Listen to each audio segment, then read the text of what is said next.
প্রতিদিন আমাদের চোখের সামনে দিয়ে তো কত শত বইয়ের প্রচ্ছদ পেরিয়ে যায়, তাই না? অসংখ্য, হিসাব করে শেষ করা যাবে না আসলে। একদম। তাহমিমা আনামের সেই বিখ্যাত উপন্যাস, হ্যাঁ, দ্য গুড মুসলিম, বলে অবাক লাগে যে মানুষটি সদ্য স্বাধীন হওয়া একটা দেশের স্বপ্ন দেখেছিল, একজন আধুনিক কেতাদুরস্ত মুক্তিযোদ্ধা। সে কিভাবে যুদ্ধের ঠিক 1 দশক পর সম্পূর্ণ বদলে যায়, একেবারে ভিন্ন একটা আদর্শের অনুসারী হয়ে ওঠে। এই রূপান্তরের পেছনের গল্পটাই আজ আমরা এই আলোচনা থেকে বোঝার চেষ্টা করব। ব্যাপারটা সত্যিই খুব খুব কৌতূহল জাগায়, কারণ আমরা অনেক সময় ভুলে যাই যে একটা বইয়ের মলাট আসলে পুরো গল্পের একটা ক্ষুদ্র সংস্করণ, যাকে বলে একটা মাইক্রোকজম। একদম ঠিক। ওই কয়েকটা শব্দের ভেতরেই কিন্তু লেখক আর প্রকাশকে মিলে একটা আস্ত পৃথিবীর মানচিত্র এঁকে দিতে হয়। এই যে একটা আমূল রূপান্তরের কথা উঠে এলো, এই ছোট্ট তথ্যের ভেতর দিয়েই কিন্তু যুদ্ধ পরবর্তী একটা দেশ এবং সেই দেশের সাধারণ মানুষের মানসিক পরিবর্তনের সবচেয়ে বড় ইঙ্গিতটা দিয়ে দেওয়া হয়েছে। ঠিক বলেছেন। আর এই বইয়ের পেছনের মলাটের একদম উপরের দিকে তাকালে আমরা খুব দারুণ একটা তথ্য পাই। সেখানে লেখিকার পরিচিতি দেওয়া আছে। হ্যাঁ, ওনার প্রথম বইয়ের ব্যাপারটা। রাইট, লেখা আছে তাহমিমা আনাম তার প্রথম উপন্যাস আ গোল্ডেন এজের জন্য Commonwealth writers prize for best first book এই পুরস্কারটা পেয়েছিলেন। আর এটাও স্পষ্ট করে বলা আছে যে দ্য গুড মুসলিম হল তার দ্বিতীয় উপন্যাস। এটা কিন্তু খুব গুরুত্বপূর্ণ একটা পয়েন্ট। কেন বলুন তো? কারণ একবার চিন্তা করলে বোঝা যায় প্রথম বইয়ে এত বড় একটা আন্তর্জাতিক স্বীকৃতি পাওয়ার পর দ্বিতীয় একটা বই লেখা কতটা বিশাল মানসিক চাপের ব্যাপার হতে পারে। ও হ্যাঁ, সাহিত্যের জগতে তো এটাকে একটা বিশেষ টার্ম দিয়ে বোঝানো হয়, তাই না? একদম। অনেক সময় এটাকে সেকেন্ড নভেল সিনড্রোম বলা হয়। প্রথম বইটা যখন বিশাল সাফল্য পায়, বিশেষ করে কমনওয়েলথ রাইটার্স প্রাইজের মতো অত বড় একটা মর্যাদাপূর্ণ পুরস্কার, তখন লেখকের ওপর দ্বিতীয় বই লেখার ক্ষেত্রে এক অভাবনীয় চাপ তৈরি হয়। সবার এক্সপেকটেশনস বা প্রত্যাশা তো তখন আকাশ ছুঁয়ে থাকে। হ্যাঁ, লেখককে প্রমাণ করতে হয় যে তার প্রথম সাফল্য কোনো আকস্মিক ঘটনা বা ফ্লুক ছিল না। আর গোল্ডেন এজ বইটি যদি মুক্তিযুদ্ধের সময়কার গল্প বলে থাকে, তবে দ্য গুড মুসলিম উপন্যাসের মাধ্যমে লেখিকা কিন্তু খুব স্পষ্টভাবেই একটা অত্যন্ত সাহসী পদক্ষেপ নিয়েছেন। যুদ্ধের পর্যায় থেকে সরে এসে। ঠিক, তিনি সরাসরি যুদ্ধের ময়দান থেকে সরে এসে যুদ্ধের পরবর্তী সময়ের জটিলতাগুলোকে তুলে ধরার চেষ্টা করেছেন। এটা একজন লেখকের খুব পরিণত মানসিকতার পরিচয় দেয়। বিজয় উল্লাসের গল্প বলা তো সহজ, কিন্তু বিজয়ের পরের ভাঙাগড়ার গল্প বলাটা অনেক বেশি কঠিন। খুব সুন্দর বলেছেন। আর এই বইটার বাহ্যিক দিকটাও কিন্তু দারুণ ইন্টারেস্টিং। শুধু প্রচ্ছদের দিকে তাকালেই এক ধরনের শান্ত অথচ রহস্যময় অনুভূতি কাজ করে। ওই যে রঙের ব্যবহারটা, হ্যাঁ, একটা নীলাভ, সবুজ বা টিল রঙের পটভূমি ব্যবহার করা হয়েছে, আর তার উপর সোনালি সুতোর মতো ছড়ানো কিছু জ্যামিতিক রেখা।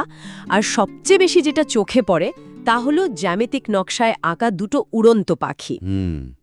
পাখি দুটো কিন্তু খুব স্ট্রাইকিং। পাখি দুটো যেন নিচের দিকে ছায়া ফেলছে, আর খেয়াল করার মতো বিষয় হলো তারা উড়ছেও দুটো ভিন্ন দিকে। এই যে প্রচ্ছদের নান্দনিকতা, এর ভেতরে নিশ্চয়ই গল্পের খুব বড় কোনো রূপক বা ম্যাটাফর লুকিয়ে আছে। একদম। আমরা যদি বিষয়টিকে একটু বৃহত্তর প্রেক্ষাপটে দেখি, তবে প্রচ্ছদের এই নকশাটার নিছক কোনো সাধারণ অলঙ্করণ নয়।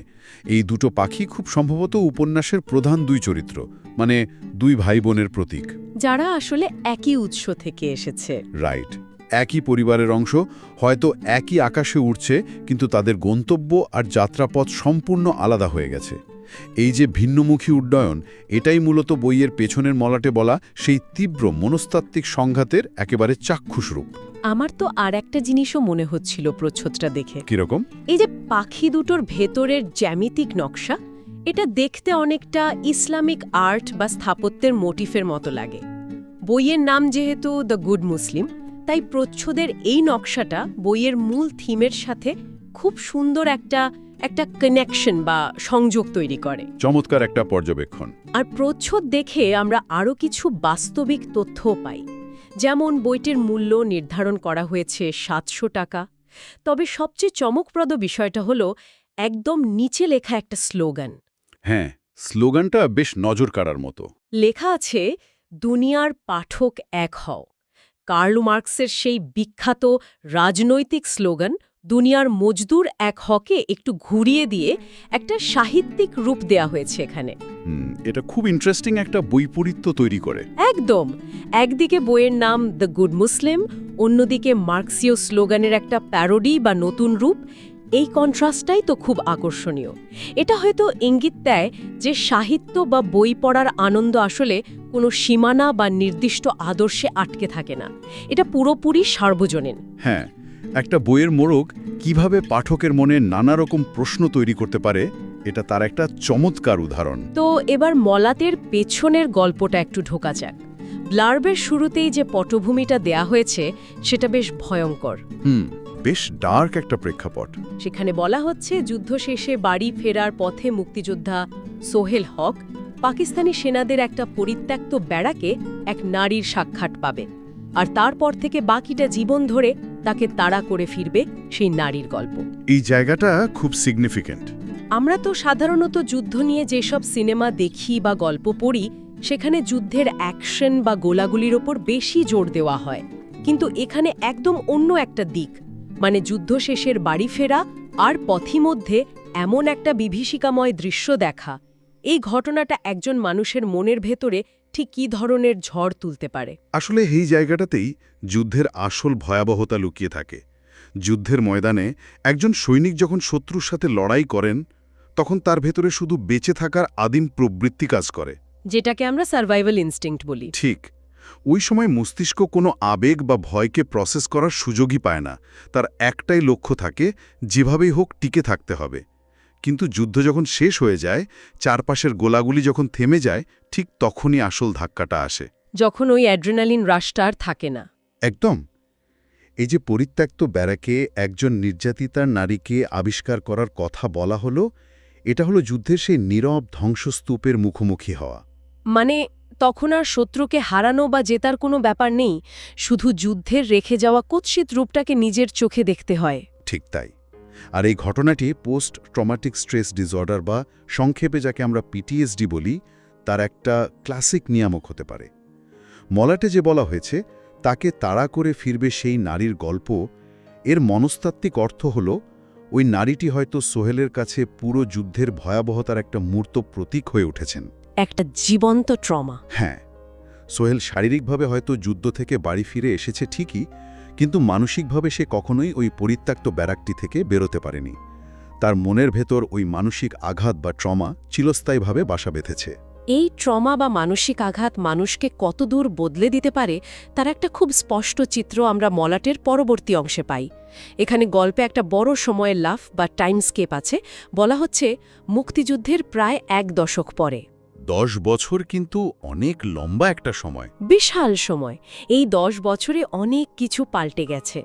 ব্লাবের বর্ণনা অনুযায়ী সোহেলের বোন মায়া গ্রামাঞ্চলের এক স্বেচ্ছা নির্বাসন থেকে বাড়ি ফিরে আসে, আর ফিরে এসে সে আবিষ্কার করে যে তার সবচেয়ে কাছের প্রিয় ভাইটি একেবারে আমূল বদলে গেছে। একটা বড় ধরনের শকের সম্মুখীন হওয়া আর কি। যে যুবকটি একসময় ছিল আধুনিক, আদর্শবাদী, শিল্পরসিক ও কেতাদুরস্ত, সে এখন বদরে গিয়ে পুরো দস্তুর ধার্মিক হয়ে গেছে। এর সবচেয়ে বড় প্রমাণ হিসেবে বলা হয়েছে যে সোহেল তার একমাত্র ছেলেকে সাধারণ স্কুলের পরিবর্তে মাদ্রাসায় পাঠায়, আর এখান থেকেই শুরু হয় 2 বিপরীত মানসিকতার ভাই বোনের তীব্র মনস্তাত্ত্বিক সংঘাত। এই যে রূপান্তর এবং সংঘাত, এটাই হলো এই গল্পের সবচেয়ে শক্তিশালী মনস্তাত্ত্বিক কেন্দ্রবিন্দু। এখানে আমাদের খুব নিরপেক্ষ দৃষ্টিকোণ থেকে বিষয়টা বিশ্লেষণ করা প্রয়োজন। অবশ্যই। মায়া এবং সোহেল, এই 2 ভাইবোনের মাধ্যমে লেখিকা মূলত যুদ্ধ পরবর্তী একটা সমাজের 2 ভিন্ন আদর্শিক অবস্থানের চিত্র তুলে চলেছেন। মায়ার ব্যাপারটা খেয়াল করার মতো, সে গ্রামাঞ্চলে স্বেচ্ছা নির্বাসনে ছিল। এই শব্দটা খুব ইন্টারেস্টিং, স্বেচ্ছা নির্বাসন। হ্যাঁ, এর মানে হতে পারে সে শহর বা সমাজের মূল স্রোত থেকে নিজেকে সম্পূর্ণ সরিয়ে নিয়েছিল। সে হয়তো এখনও মুক্তিযুদ্ধের সেই পুরনো আদর্শ আদর্শ, আধুনিকতা এবং ধর্মনিরপেক্ষ চিন্তাধারাকেই খুব শক্ত করে ধরে আছে। তার কাছে তার ভাইয়ের অতীত রূপটি, মানে সেই শিল্পরসিক ও কেতাদুরস্ত যুবকটি, আদর্শ হিসেবে গেঁথে আছে।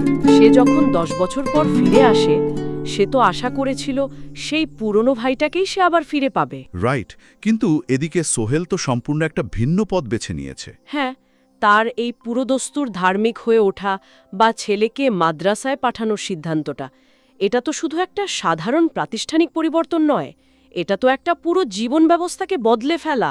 একদমই তাই। মনোবিজ্ঞানের দিক থেকে দেখলে বিষয়টা কিন্তু খুব পরিষ্কার হয়ে ওঠে। মানুষ যখন চরম কোনো মানসিক আঘাত বা ট্রমার ভেতর দিয়ে যায়, যখন তার চারপাশের চিরচেনা জগৎ, বিশ্বাস সব কিছু একেবারে ভেঙে চুরমার হয়ে যায়, তখন সে এমন কিছুর আশ্রয় খুঁজতে চায় যা তাকে পরম নিরাপত্তা আর স্থিতিশীলতা এনে দেবে। একটা অ্যাঙ্কার বা নোঙর খোঁজার মতো। এক্স্যাক্টলি। সোহেলের ক্ষেত্রে এই পরম আশ্রয়টি হয়তো তার ধর্মবিশ্বাস, তার সেই আগের আধুনিকতা, শিল্পরসিকতা বা কেতাদুরস্থ জীবনযাপন তাকে সেই পরিত্যক্ত ব্যারাকের বিভীষিকা বা ওই নারী স্মৃতি থেকে মানসিকভাবে কিন্তু মুক্তি দিতে পারেনি। শিল্পের নান্দনিকতা তার মনের ওই গভীর ক্ষত সারাতে ব্যর্থ হয়েছে। তাই সে বিকল্প কিছু একটা খুঁজছিল। হ্যাঁ, তাই সে তার জীবনকে একটা অত্যন্ত সুশৃঙ্খল এবং কঠোর কাঠামোর মধ্যে নিয়ে আসতে চেয়েছে। অর্থাৎ এই নিয়ম বা শৃঙ্খলাই তাকে এক ধরনের সান্ত্বনা দিচ্ছে যে সব কিছু এখনও তার নিয়ন্ত্রণের একেবারে বাইরে চলে যায়নি। ঠিক তার ছেলেকে সাধারণ স্কুলের পরিবর্তে মাদ্রাসায় পাঠানোর বিষয়টা তার এই নতুন আদর্শিক অবস্থানেরই একটা বাস্তব প্রয়োগ বলতে পারি আমরা। সে হয়তো চায় না তার সন্তান এমন কোনো দুনিয়ার মুখোমুখি হোক যা সোহেল নিজে দেখেছে। এখানে একটা জিনিস ক্লিয়ার করা দরকার। এখানে মায়া বা সোহেল কার আদর্শ সঠিক আর কার আদর্শ ভুল, সেই বিচার কিন্তু আমরা করছি না। না, মোটেও না। বরং এই ব্লাফ থেকে আমরা শুধু দেখতে পাচ্ছি কিভাবে একই যুদ্ধের অভিজ্ঞতা একই পরিবারের দুজন মানুষকে সম্পূর্ণ ভিন্ন দুটো মেরুতে নিয়ে দাঁড় করাতে পারে। মায়া হয়তো অতীতকে আঁকড়ে ধরে তার ট্রমা থেকে বাঁচতে চাইছে, আর সোহেল অতীতকে সম্পূর্ণ অস্বীকার করে নতুন এক পরিচয়ের মধ্যে তার মানসিক শান্তি খুঁজছে। চমৎকার বলেছেন। এই যে দুই ভাই বোনের একেবারে বিপরীত দুই মেরুতে চলে যাওয়া, এটা কিন্তু শুধু তাদের নিজস্ব পরিবারের গল্প থাকছে না, তাই না? এটা পুরো সমাজেরই একটা প্রতিচ্ছবি হয়ে দাঁড়াচ্ছে। কিন্তু এই পুরো বিষয়টা থেকে একটা বড় প্রশ্ন আসে। কি প্রশ্ন? এই যে দুই ভাই বোনের তীব্র মানসিক সংঘাত, একজন ট্রমা থেকে বাঁচতে ধর্মের কঠোর অনুশাসনে আশ্রয় নিচ্ছে, আরেকজন তার পুরনো আদর্শকে খুঁজছে। এই আলোচনাটি আসলে কেন এত বেশি প্রাসঙ্গিক? আমরা কেন একটা বইয়ের পিছনের মলাটের এই সংঘাত নিয়ে এত গভীরে গিয়ে চিন্তা করব? এর খুব সুন্দর একটা উত্তর কিন্তু ওই মলাটের একদম শেষ লাইনটিতেই লুকিয়ে আছে। সেখানে লেখা আছে, এক রক্তক্ষয়ী যুদ্ধের সুদীর্ঘ ছায়ায় আদর্শবাদিতা, ধর্মবিশ্বাস, পারিবারিক বন্ধন ও ভাই বোনের দ্বন্দ্বমুখর ভালোবাসার এক অনন্য কাহিনী, দ্য গুড মুসলিম। যুদ্ধের সুদীর্ঘ ছায়া, এই ফ্রেজটা দারুণ। হ্যাঁ, এই যে শব্দবন্ধটা ব্যবহার করা হয়েছে, এটা অত্যন্ত তাৎপর্যপূর্ণ। আমরা প্রায় ইতিহাস পড়ার সময় সাল, তারিখ, কারা জিতেছে, কারা হেরেছে আর মানচিত্রের পরিবর্তনের দিকেই বেশি মনোযোগ দিই।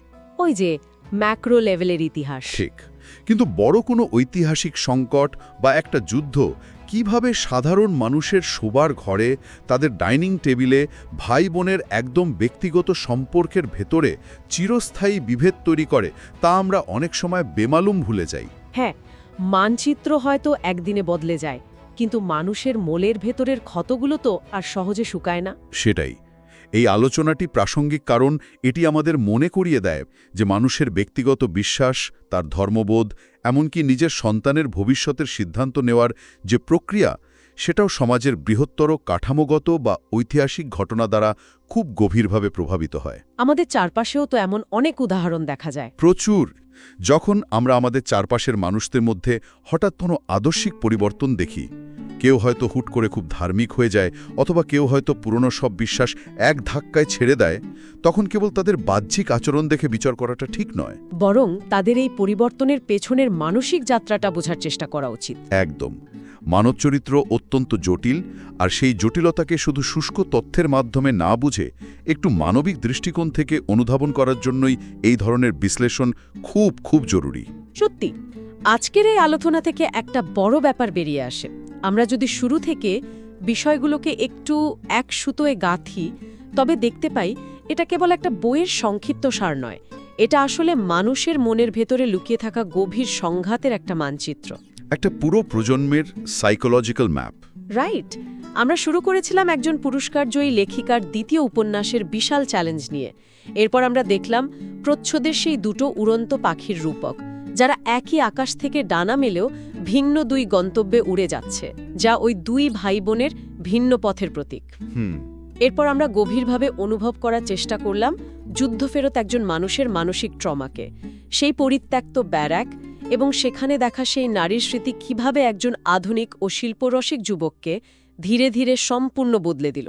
আর সবশেষে আমরা দেখলাম কিভাবে একটা পরিবারের ভেতরেই আপন দুই ভাই বোনের মধ্যে আদর্শের একটা অদৃশ্য কিন্তু অনেক শক্ত দেয়াল তৈরি হয়ে যায়। একটা যুদ্ধের দীর্ঘমেয়াদী প্রভাব কিভাবে একটা সমাজের প্রতিটি রন্ধ্রে রন্ধ্রে প্রবেশ করে, এই গল্প যেন তারই এক নিখুঁত প্রতিচ্ছবি। ইতিহাস যে শুধু বইয়ের পাতায় বা মিউজিয়ামে থাকে না, তা যে মানুষের মনের ভেতরে তাদের দৈনন্দিন সম্পর্কের মাঝে বেঁচে থাকে, এটা তার সবচেয়ে বড় প্রমাণ। খুব সত্যি কথা।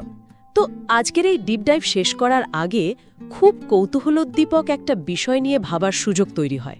সেটা কি? ব্লারবের একটা অংশে খুব ছোট্ট করে বলা হয়েছে সোহেল তার একমাত্র ছেলেকে মাদ্রাসায় পাঠায়। হ্যাঁ, একমাত্র ছেলে।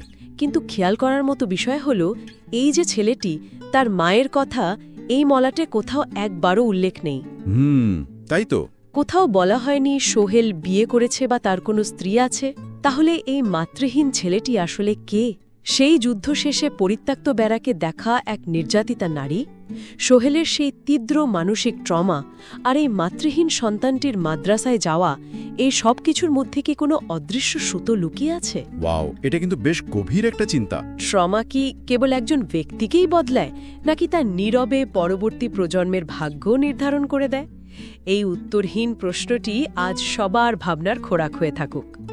সত্যি, এমন একটা প্রশ্ন যা অনেকক্ষণ মনের মধ্যে প্রতিধ্বনিত হতে থাকবে। এই একটা প্রশ্নই প্রমাণ করে যে মাত্র কয়েকটা লাইন পড়েও কত গভীরে যাওয়া সম্ভব। একদম তাই। চোখের সামনে থাকা খুব সাধারণ জিনিসগুলোর ভেতরেও যে অসাধারণ সব গল্প লুকিয়ে থাকে, সেটা খোঁজার আনন্দই আলাদা। তো আজকের আলোচনা আমরা এখানেই শেষ করছি। কথা হবে পরের কোনো গভীর আলোচনা।